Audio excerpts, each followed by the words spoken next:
give me enough time, I will beat you because I'm more disciplined, old-fashioned, work hard, save.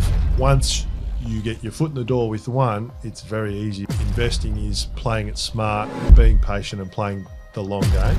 The mindset shift. It's about creating choice for your family. And literally to the day, that's exactly what happened. What a good news story. Welcome back to Brick to the Future. I'm Cam McClellan here with Kay-San, aka Kimbo. Kimbo, how are you? Hi, good. I'm happy to be here. Yeah, well, we've got a special guest, Tyler. Tyler's an investor, so welcome along, mate. How are you guys? Yeah, thank you for very well. No, Thanks very for well. coming. We can delve into a bit of what your story is and what investing's been like for you, mate. But I appreciate you coming along. It's it's great. People in here, a lot out of today. Yep, no, my pleasure. Really happy to be here. No, fantastic. Well, look, give us a rundown on what's life in a day for you, mate. So, yeah. So at the moment, I'm a school teacher by trade. Yep. So high school teacher Yep. at a local school on the peninsula. Yep. So at the moment, perks of the job, I'm on my holidays. Fantastic. So people may think I'm not doing a whole lot, but we've got a little one, little Jordan. She's 16 months, so she keeps us busy. So at the moment, Right amongst it. daycare and swimming lessons and so forth. Yep. And keeping the house tidy and all that sort of thing. And then life itself as well as being a teacher, Yeah. gearing up for next term. Yeah. And before you know it, it'll be Christmas again. So yeah, this year's gone very, very fast. Yeah, and Chantal, your wife? Yep, Chantal's my wife. So we've been married a couple of years now. Yep. God bless her. So she holds the house together. Yeah, no. But she's joining me on the investing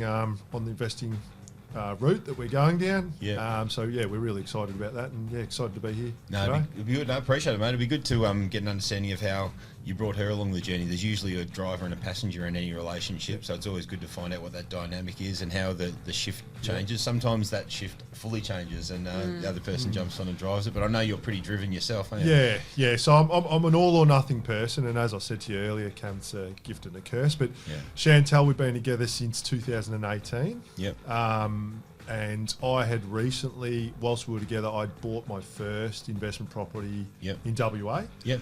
And that was off the back of COVID, and then we had the building industry sort of shut down a little bit, so we had some challenges that we faced there. And there's long delays over in the Perth market. That's wasn't right. there? There was, and you sit there and you wonder, is this going to come to fruition? And slowly but surely, we're out the other end, and there was light at the end of the tunnel there. And Chantal was seeing the finances, how it was managed, and sort of wondering, is this all worth it? And obviously now she sees why we're doing what we're doing. And as I've gone along the journey and been educated by OpenCorp and supported by OpenCorp, and then done my own sort of research as well along the way, she's seen the fruits of the labour, and we've the plan was always to invest and try and purchase another property, which we've done. So we've purchased property number 2 together. Fantastic.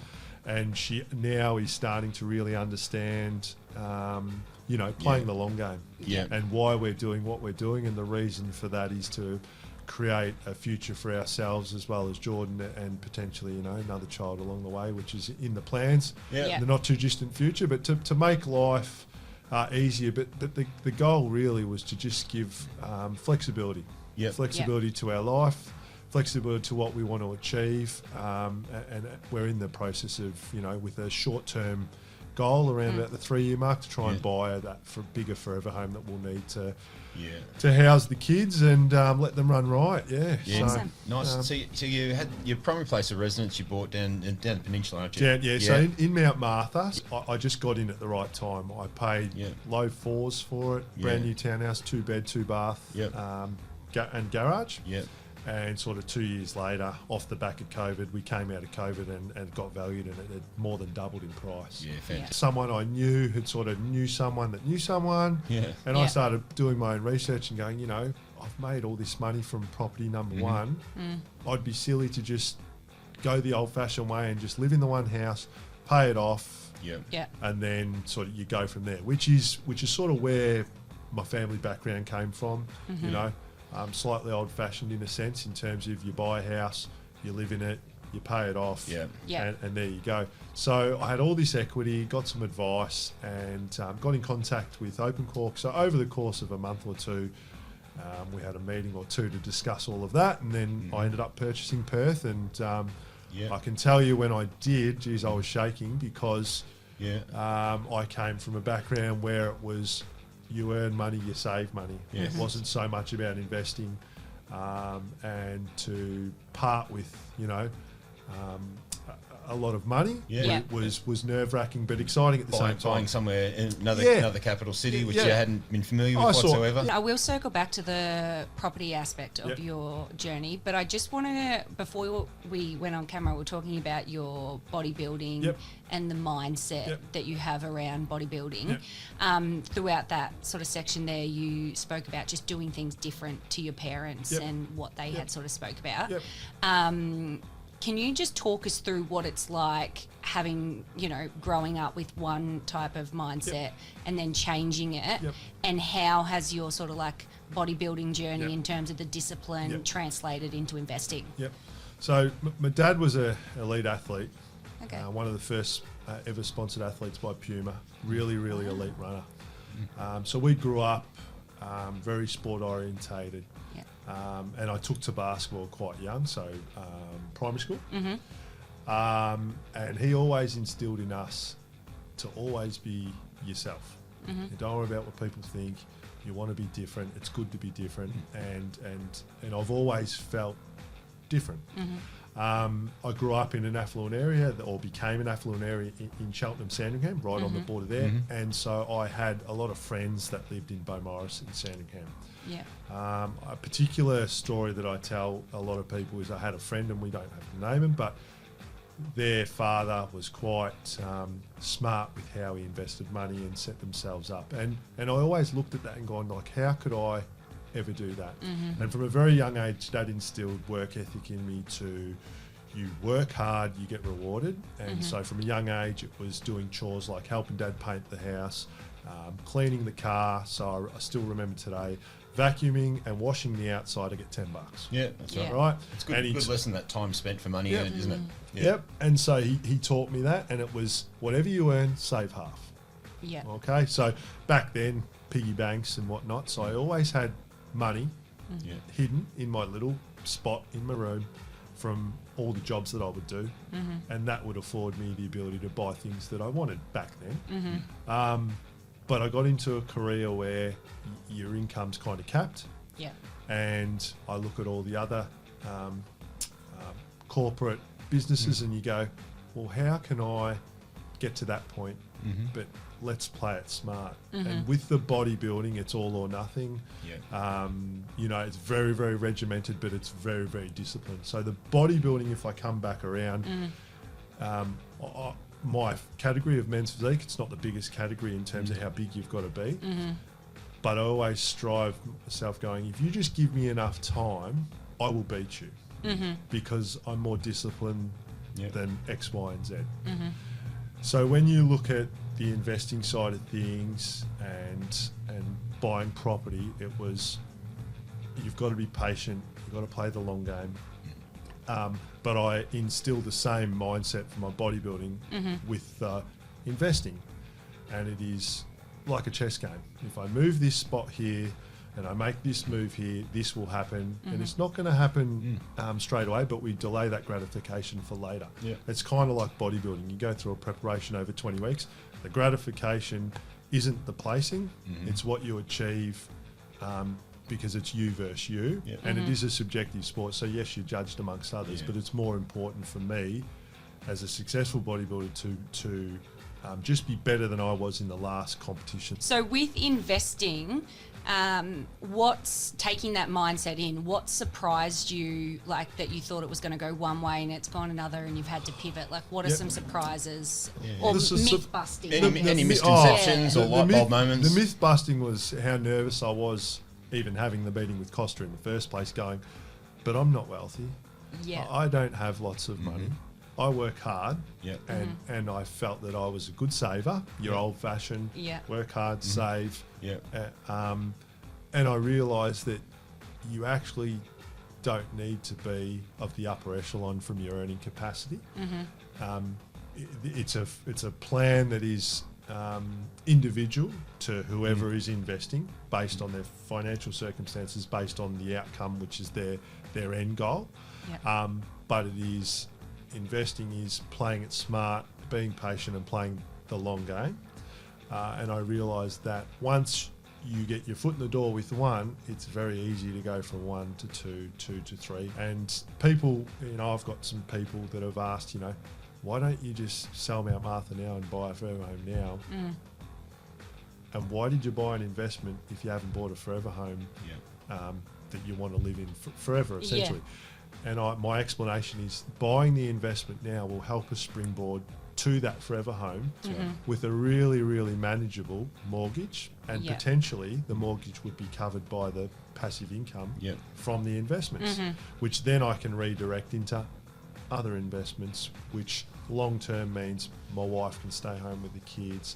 We have flexibility in our lifestyle. We have flexibility in my wife not working. So I'm old fashioned in a sense, as a man of the house.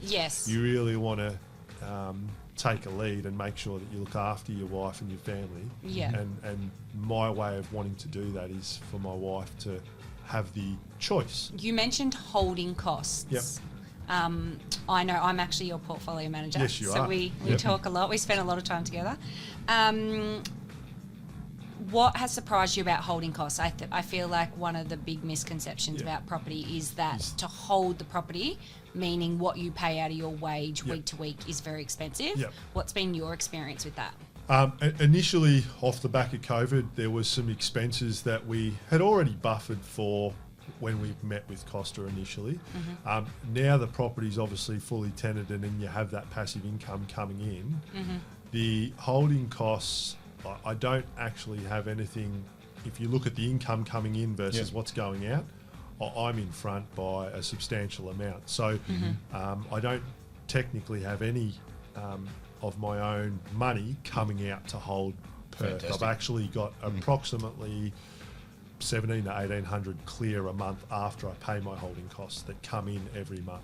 It's a really big misconception that most people, because and this is like a tipping point for some people. So you bought your primary place of residence, the townie. Your mindset then is that the cost to hold that property is a substantial amount. It's probably the biggest cost out of your wage.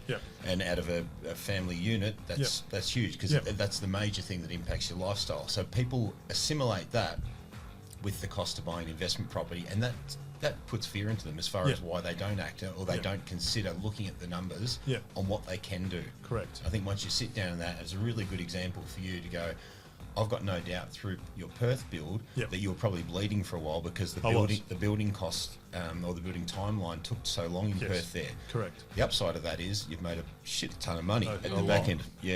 And the rental amount is now you put in a situation where your portfolio's covering it, it's washing its own face, and you can jump onto property number 3. Correct. That's right. And property number 3 is essentially an equity release.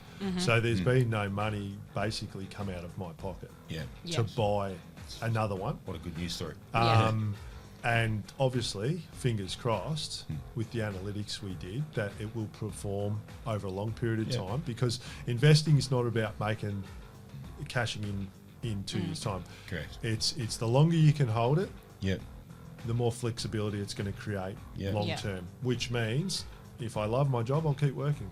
You mentioned before about, and this comes back to your training, and I like to assimilate. So you said Kay-San looks after you. She's your portfolio manager. I just want to unpack for people a little bit what she does, because I think it's very similar to, and this is probably comes down to your discipline as well. A lot of people have assimilated OpenCorp and Kay-San's role specifically with clients as they're like your PT. They're like your personal trainer for 100%, investment. 100%. So talk me through what she does for you and how she holds you accountable. So, her role for me has been basically, if I've got any questions or I need to talk to someone or I need to run anything past her around my property portfolio, she's always an open door policy. Give me a call, let me know, and if she can't answer it when I call, she gets the answer, or someone from OpenCorp gets in contact with me very, very quickly. And it's always been a very, very easy process in terms of the communication across the board. Tell us about, obviously you've had to have a little bit of sacrifice. Yeah. Chantal didn't see the vision initially. Yeah. She Yeah. just saw her friends and family travelling and Yeah. you guys Yeah. maybe pulling the reins back. Tell us a little bit about how you navigated that with her and helping her see the big picture in terms of travel and what that sort of looks like for you now. Yeah. Coming on the other end. Look, we did have to sacrifice some things, but without sacrifice, you don't get success. So helping her to understand the why we're doing this, because we're married, we're together. We've got our own young family that will hopefully grow. And what this means in that you don't have to have everything right now, which I think a lot of people, and not my wife, but a lot of people, and you look at the generation, they measure success by current or gratification. Some status symbols and So we'd always discuss the bigger car because we needed the bigger car and that we could put it on the investment. But then when that investment in Perth did really well, and I was like, okay, this has changed the goalpost. The smarter move was to delay the gratification, buy another. It gives more flexibility long term, which in turn will end up being the need for a bigger car, just because we will have a bigger family. And we had that open discussion about that and the benefits of doing what we've currently done now. And how that's going to positively impact our life long term. I think I was similar early days with my friends. After Felicity and I built a portfolio, and our friends saw us go from really sacrificing to being able to travel over to Europe and do have a little bit of time off.